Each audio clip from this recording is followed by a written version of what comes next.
Qualora ci fossero delle persone, libero professionista o cosiddetti gettoni, insomma, che sono disponibili a venire anche nell'altopiano di Asiago a lavorare nel nostro ospedale, chiedo che ci vengano forniti i numeri di telefono e sarà l'assessore stesso e la direzione a contattarli. L'appello arriva direttamente dall'assessore Lanzarin, pronta a sollevare il telefono e a chiamare personalmente i medici liberi professionisti disposti a trasferirsi ad Asiago, dove la carenza di medici ha imposto la chiusura temporanea del punto nascite, che la regione però vuole riaprire al più presto.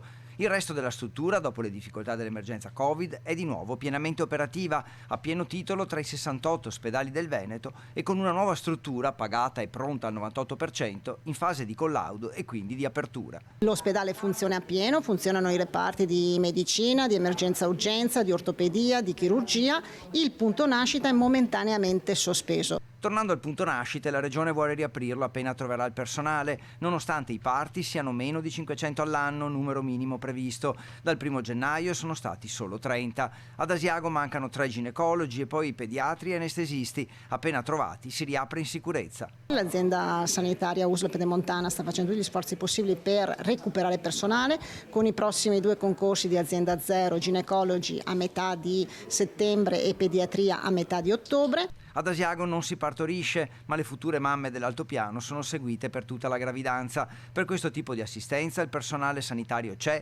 pronto ad accompagnare le donne quotidianamente nel loro percorso.